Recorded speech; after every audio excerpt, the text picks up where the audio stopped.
pouvons-nous faire de notre initiative et de nos démarches depuis le 28 février dernier?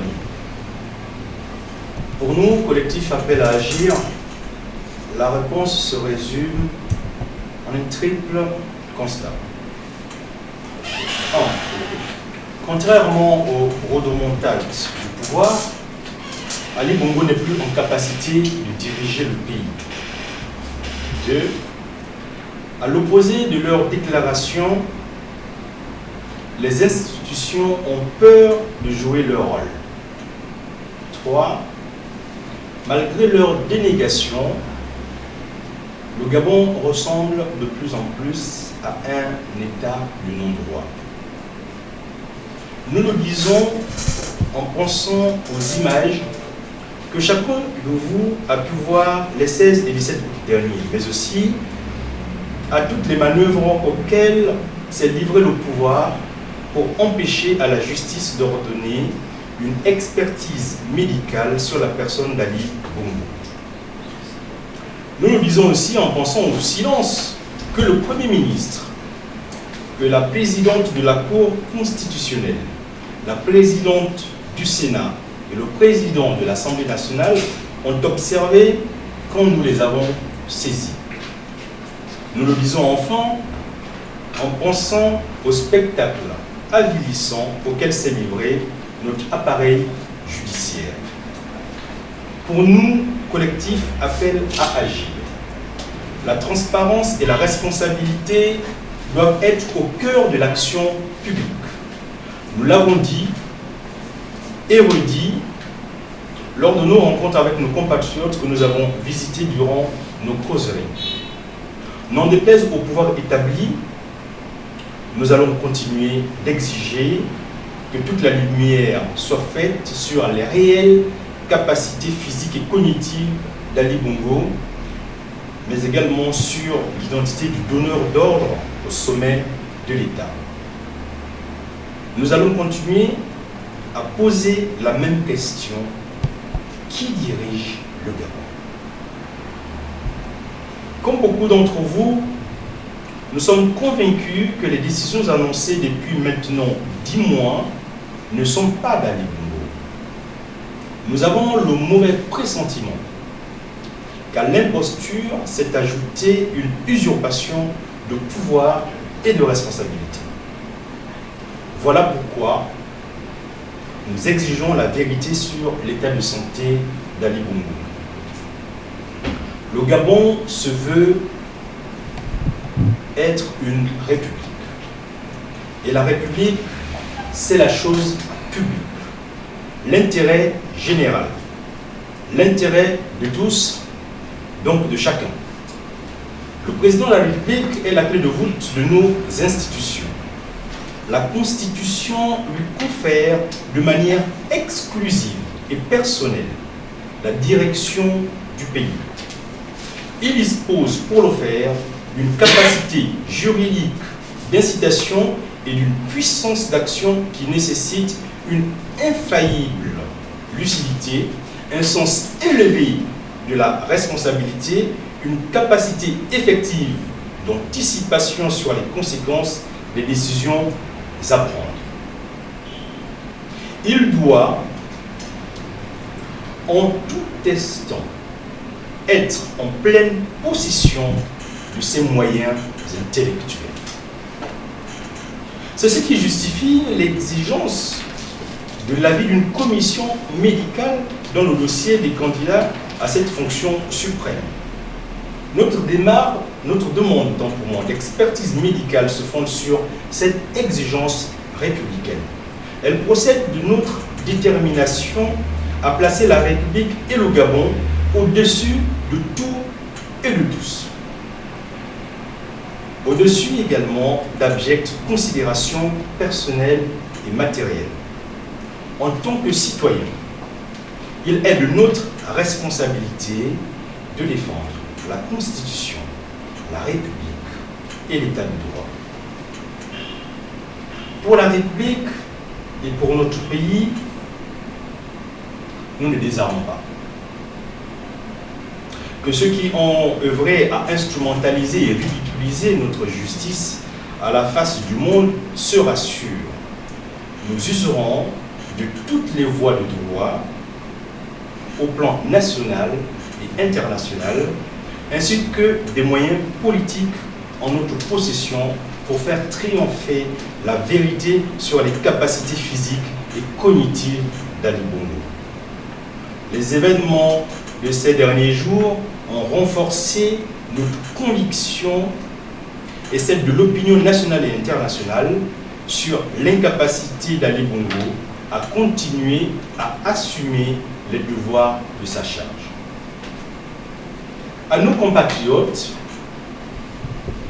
nous disons que nous sommes tous constitutionnellement en devoir, dans l'obligation de défendre notre nation.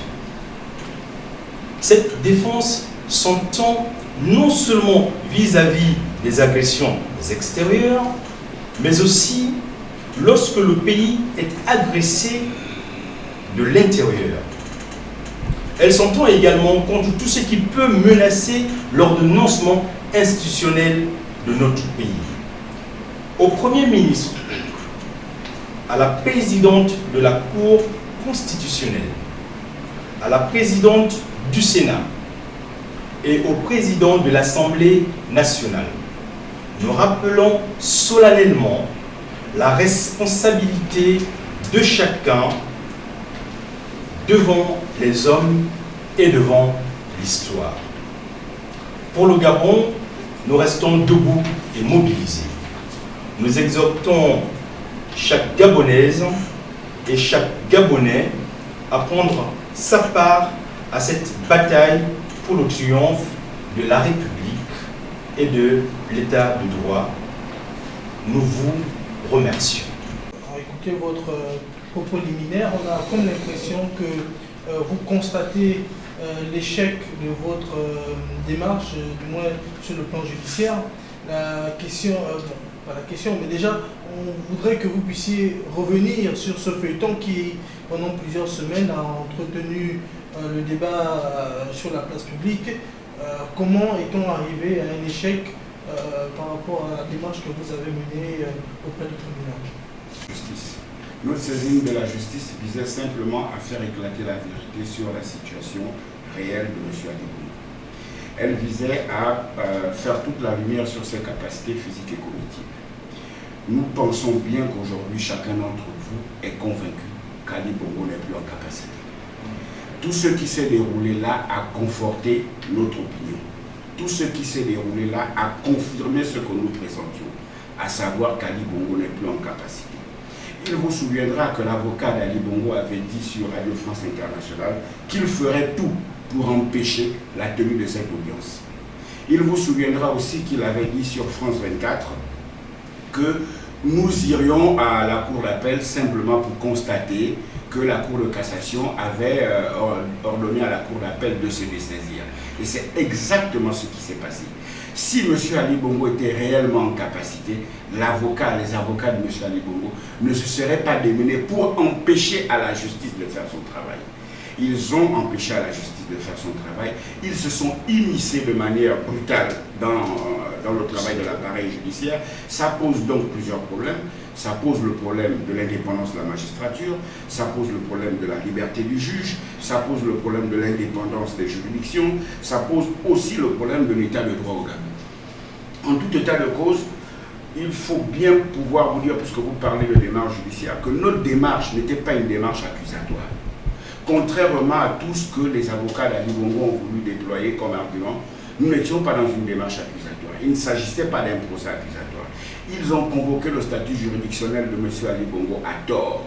Le statut juridictionnel de M. Ali Bongo, qui est consacré dans l'article 78, déjà il faut préciser que contrairement à la France, la question de l'immunité totale et complète, administrative, juridique du président de la République n'est pas contenue dans notre Constitution. En France, elle est contenue dans l'article 67 de la Constitution. Chez nous, l'article 78 parle bien des cas de haute trahison. Personne n'a saisi la justice pour un cas de haute trahison. Nous ne comprenons donc pas pourquoi des avocats sont allés convoquer le statut juridictionnel de M. Ali Bongo. Nous étions dans une démarche que les juristes appellent une démarche d'administration de preuves judiciaires. C'est-à-dire, ce sont tous les mécanismes par lesquels les avocats s'échangent les preuves au tribunal. Ce sont les mécanismes par lesquels on peut obtenir une preuve. Vous pouvez être en situation où vous êtes convaincu de quelque chose, mais vous n'êtes pas capable d'obtenir la preuve. À ce moment-là, vous êtes en droit de demander à la justice de vous aider à obtenir cette preuve. C'est ce que nous avons fait. Nous avons demandé à la justice de nous aider à obtenir une preuve. Et après, ce que nous aurions fait de cette preuve, c'est un autre débat. Donc nous ne comprenons pas trop bien comment les avocats de M. Ali Bongo ont pu s'enferrer comme ça. Ce que je puis simplement dire à l'endroit de ces avocats-là, c'est que j'espère pour eux que pour la vie désormais, le précédent qu'ils ont créé ne les rattrapera pas dans l'exercice de leurs fonctions. Pour nous et pour les Gabonais, nous pensons qu'ils ont conforté simplement notre opinion, qu'ils nous ont permis de dire que M. Ali Bongo n'est plus en capacité. Et ça, je pense que c'est une grande victoire. Plus personne aujourd'hui ne peut douter de ce que M. Ali Bongo n'est plus en capacité de diriger le pays. C'est qu'il mise sur le découragement. Il veut décourager les Gabonais. Il veut vous amener à ne plus aller voter. Il veut vous amener à ne plus croire en vos institutions. Il veut vous amener à ne plus croire à la justice. Il veut vous amener à ne plus croire en rien. Comme ça lui laisse un boulevard. Mais nous l'avons dit. Nous restons debout et mobilisés. Nous n'allons pas nous décourager. Nous allons continuer. Il y a beaucoup de choses que nous aurions pu faire, que nous ne ferons peut-être pas. Il y a d'autres choses que nous entreprenons de faire, que nous ferons sans nous. Nous aurions pu rester dans une logique purement juridique et donc considérer que ce qui s'est passé là a été une entrave à l'exécution d'une décision de justice ou alors une entrave à l'accès des citoyens à la justice. Nous aurions pu rester là-dedans. Mais nous avons simplement considéré que si nous attaquons en justice tout de suite, nous serons obligés de saisir l'inspection générale des services du ministère de la Justice contre les magistrats qui se sont déjugés, les magistrats de la Cour d'appel qui se sont déjugés. Et là, ça deviendra un problème entre eux et nous. Or, il n'y a pas de problème entre eux et nous. Comme il n'y a pas de problème entre Ali Bongo et nous, il y a simplement que nous disons que dans la situation actuelle de notre compatriote Ali Bongo, il n'est plus en capacité de diriger le pays. Et les procédures, il y a des procédures légales et la République le permet. Si M. Ali Bongo n'est plus en capacité de diriger ce pays, eh bien qu'il en tire les conséquences et qu'il aille s'occuper de sa santé afin que la République puisse tourner de manière normale. C'est aussi simple que ça. La justice a été empêchée. La justice ne nous a pas dégoûtés. La justice ne nous a pas dit vous avez tort. La justice a refusé,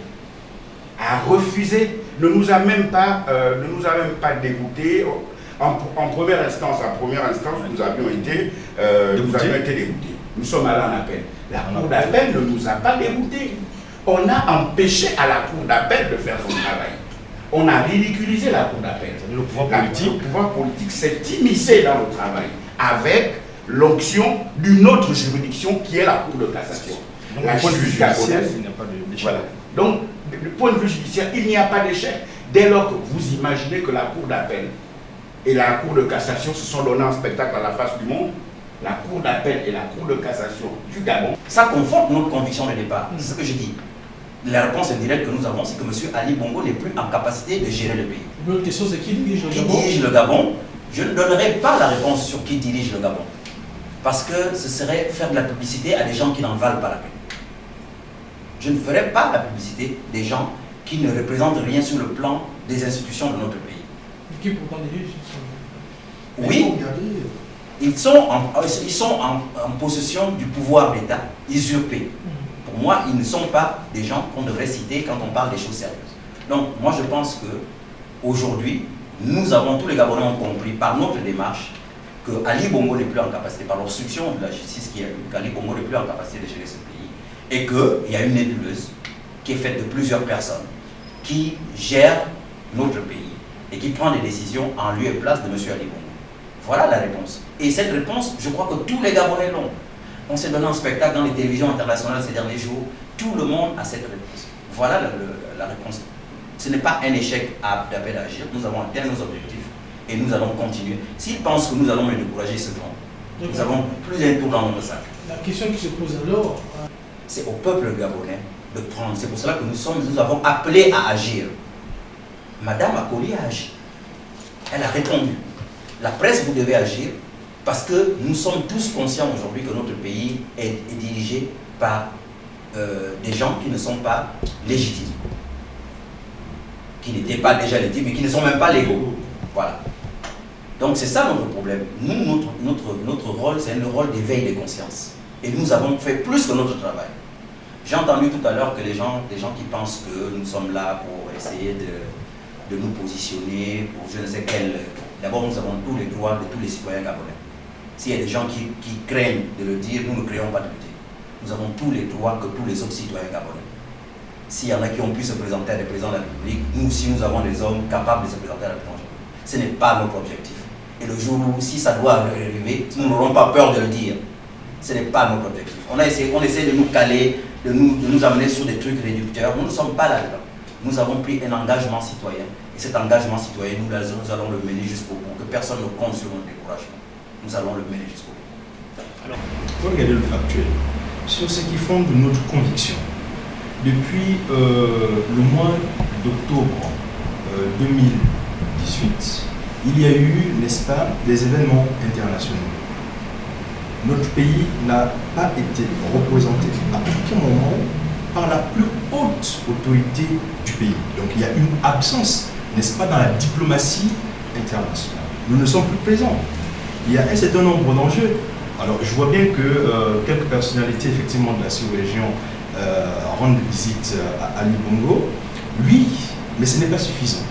Quand on gère un pays, il y a des obligations de représentation. Et c'est le chef de l'État et personne d'autre qui doit y aller. Depuis un moment, il se fait représenter, Un avocat d'Ali Bongo a dit à la télévision que Ali Bongo avait recouvré exponentiellement sa santé. Alors nous sommes bien surpris, quelqu'un qui a recouvré exponentiellement sa santé, mais qui ne peut pas aller dans les événements internationaux, c'est quand même surprenant. J'ai entendu jusqu'au président de l'Assemblée nationale pour dire qu'il n'y avait plus d'objet. Notre affaire n'avait plus d'objet à la justice. Ok, mais le problème c'est que les faits continuent à nous donner raison. Parce que vous regardez l'absurdité même de l'affaire. Quelqu'un se porte bien. Mais voici qu'il ne peut pas venir dire aux gens, mais je suis là, chers amis, je suis là, chers citoyens, je suis là, chers compatriotes. Il ne peut pas venir le dire. Il est obligé de se faire représenter. L'activité de la suppléance est une négation de celui qui est censé porter une charge. Mais c'est une évidence. Quand je suis en bonne santé, moi je suis là. Je vous parle. Si Ali Bongo se porte bien, il n'y a pas meilleure preuve de vérité de sa santé que celle de venir devant tout le monde, discutant avec ses compatriotes et dire, écoutez chers amis, je suis là, je suis vivant, je me porte bien. Il n'est pas le premier à être tombé malade en tant que président de la République. Je pense qu'au Nigeria, il y en a eu un. Il ne nous appartient pas à nous de réparer. Notre obligation en tant que citoyens, ce que nous sommes en capacité pour l'instant de faire, c'est de démontrer l'imposture. Il y a une imposture et tout le monde la voit. Il faut arrêter de jouer aux hypocrites. Il n'y a pas aujourd'hui un Gabonais qui ne puisse pas donner une réponse à l'imposture qui se joue sous nos yeux. Mais c'est surprenant, il y a une indolence, une indifférence des compatriotes, de nous-mêmes, des travailleurs, des commerçants, des Gabonais. Leur pays est sous occupation. Et nous, on est en train d'aller prendre des bières, en train de faire des courses, en train de faire des commentaires sur WhatsApp. Tout ça, c'est sympathique. Mais à un moment donné, il est écrit dans la Constitution, chers amis, nous avons l'obligation de défendre notre patrie. Et je pense que le collectif appelle à agir, met le pied à l'étrier. Les Gabonais doivent répondre à l'appel à agir. Ils doivent agir pour mettre fin à cette occupation de notre pays. Justement, la population à agir. Cependant, on a l'impression que la mayonnaise ne prend pas, que vous n'êtes pas suivi et des populations et même des leaders politiques de l'opposition. On a encore souvenance que vous avez, au début de votre initiative, fait le tour des leaders pour demander un soutien. Et visiblement, on a bien l'impression que le collectif appelle à agir sans être seul. Visé à éveiller les consciences. nous avons dit que nous devons éprouver tout le monde. Je vous ai dit tout à l'heure qu'on a éprouvé même le peuple. On a éprouvé le peuple. On a éprouvé la presse. Parce qu'on vous lit. On vous lit. On est allé vers le peuple pour leur dire voilà la vérité. Nous leur avons dit, nous sommes là pour éveiller les consciences. Nous faisons notre part dans l'histoire du Gabon. Il ne s'agit pas pour nous de nous suppléer à toute la population gabonaise. Non. Notre rôle, c'est un rôle d'éveil. Nous avons dit que nous refusons d'être des spectateurs de l'histoire de notre pays. Ce n'est pas un match de football qu'on regarde assis sur les gradins et on applaudit et on compte les bons et les mauvais points. Non, c'est l'histoire de notre pays qui s'écrit sous nos yeux. Et nos enfants et nos petits-enfants nous poseront la question, qu'avez-vous fait? Notre rôle en tant qu'appel à agir, notre rôle c'était de pouvoir répondre, de regarder, d'avoir la possibilité de regarder demain ou après-demain nos enfants et nos petits-enfants dans les yeux. Le peuple doit faire sa part. Nous sommes allés dans les quartiers. Avec nos maigres moyens, nous sommes allés jusqu'à Port-Gentil pour parler aux gens. Beaucoup ont suivi, d'autres n'ont pas suivi. Beaucoup ont agi on leur a demandé d'agir dans leur quartier, d'agir là où ils sont et dans ce qu'ils savent faire. Nous n'avons demandé à personne de passer dans la rue pour casser. Non. Nous avons demandé aux gens d'agir là où ils sont. Ils savent qu'ils peuvent agir pour infléchir ce qui se passe. Se passe actuellement. S'ils ne l'ont pas fait, est-ce que c'est notre faute? Ce n'est plus notre faute. Si vous, les journalistes, vous n'avez pas fait votre travail de relais de façon efficace pour que la population comprenne que notre message, et que vous avez le plus souvent voulu relayer le fait que nous sommes en train de chercher à nous positionner, on est quand même trop nombreux pour nous positionner en même temps, peut-être que vous auriez fait œuvre utile. Je ne dis pas pour tout le monde, mais pour la majorité de la presse. On peut prendre des exemples. Si les responsables religieux que nous avons vus avaient accepté, que nous avons voulu voir, avaient accepté de nous recevoir et avaient relayé le message, qu'ils nous disent, quand on est à 2 ou 3, tout le monde dit non, ce que vous faites est bien, mais personne n'ose sortir pour nous accompagner. S'ils avaient fait leur boulot, peut-être qu'on serait à une autre échelle. Le problème, ce n'est pas nous. Le problème, c'est qu'est-ce que la société fait du message, du risque que nous prenons, parce que ce n'est pas sans risque, du risque que nous prenons collectivement. Est-ce que ce risque-là, la population le prend avec nous? Est-ce que ce risque-là, les journalistes le prennent avec nous pour relayer la bonne information?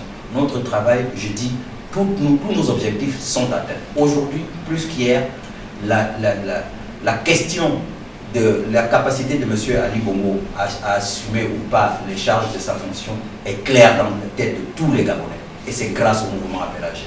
Et ce n'est pas un calcul politicien. Mais en fait, si ça devait être un calcul politicien, on n'en aurait pas honte. Je le dis parce que les gens veulent se cacher derrière ça. On ne se cache pas. On n'en aurait pas honte. Mais ce n'était pas ça l'objectif. L'objectif, c'était que le jeu qui se joue sous nos yeux, ce qui se joue sous nos yeux, nous ne puissions pas le laisser. Nous ne puissions pas rester les simples spectateurs de notre histoire. Voilà l'objectif. Entendu Charles Lomba dire, un président de la République n'inspire pas la pitié. Quel que soit ce que je pense de M. Ali Bongo, de sa gouvernance, chacun sait que je n'ai pas voté pour lui, chacun sait que j'étais dans l'état-major de campagne de Jean Ping et que donc j'ai voté pour Jean Ping. Quel que soit ce que je pense de M. Ali Bongo, pour l'instant, c'est lui qui occupe la fonction de président de la République. Et un président de la République, jusqu'à preuve du contraire, n'inspire pas la pitié, il n'inspire pas la compassion, il inspire le respect, il doit incarner l'autorité. Peut-être pas la crainte, mais il inspire le respect et l'autorité. Il incarne l'autorité et donc il inspire le respect et peut-être même de l'admiration. Peut-être même de l'admiration, mais pas de la pitié. Donc, venir demander de la pitié pour un chef d'État, quelle idée ces gens-là se font-ils de nos institutions? Quelle idée se font-ils de la République? Quel que soit le chemin d'ailleurs. Je comprends alors qu'ils en soient malmenés, les institutions, ou qu'ils se laissent malmener comme on le voit tous les jours, le spectacle auquel nous assistons tous les jours. Parce qu'ils ont une mauvaise idée, une mauvaise compréhension de la République et de ses institutions. C'est une question, un président de la République, c'est une institution. Pourquoi me demandez-vous d'avoir pitié d'une institution? Pendant qu'on y est, il va me demander d'avoir pitié de l'Assemblée nationale, qui est une autre institution. Ou il me demandera d'avoir pitié de la Cour constitutionnelle, qui est une autre institution. J'aimerais savoir. Un président de la République, en tant qu'institution, incarne l'autorité, incarne le respect. Et maintenant, en tant qu'humain, il suscite admiration, respect. Voilà. Et non pas la pitié. Nous n'avons pas dit qu'Ali Bongo doit venir vers nous en courant. Nous avons demandé à Ali Bongo de nous parler. Nous avons demandé à Ali Bongo qu'on veut savoir si dans sa tête, il est encore capable de prendre des décisions. Donc, s'il est en fauteuil roulant, qu'il vienne en fauteuil roulant discuter avec nous. Nous n'avons jamais exigé du président de la République qu'il vienne nous voir debout, en dansant. Non, non. Parce que c'est aussi un mauvais procès qu'on a voulu nous faire. Nous ne sommes pas là en train de demander que M. Ali Bongo fasse un combat de boxe, qu'il soit debout, qu'il fasse 100 mètres. Non. Nous voulons savoir si c'est lui qui prend les décisions. Parce qu'il s'agit de notre pays. Il s'agit de l'avenir de nos enfants. C'est lui qui décide pour nous. Quelqu'un peut décider aujourd'hui d'envoyer le Gabon en guerre. Sans que ce soit celui qui est constitutionnellement responsable de cette démarche. Et c'est ça le problème. Nous voulons savoir qui est aux commandes. Et si c'est Ali Bongo qui est toujours aux commandes, qu'il vienne, qu'on ait la preuve de sa bonne. Nous, chaque fois qu'on a fait une étape, quand on a commencé et qu'on nous a dit Ali Bongo arrive, on a fait non, on peut nous amener un Ali Bongo en totale forme, on va s'arrêter. Et puis on nous a fait la démonstration qu'il n'était pas en totale forme. On est allé au tribunal, on s'est dit, ah, peut-être il a récupéré, ça va se passer très vite. Et puis au tribunal, on a vu qu'il y a une obstruction, on n'arrive pas à nous avoir Ali Bongo. Voilà le problème que nous avons. Nous, si Ali Bongo arrive tout de suite, il se met, on est conscient, on voit qu'il a la capacité de gérer le pays, où est le problème? On arrête. Comme mon très cher frère Franck l'a dit tout à l'heure, le but de ce système-là depuis près de 30 ans, c'est de décourager les gens, c'est de les résigner. Et aujourd'hui, la résignation est dans notre ADN.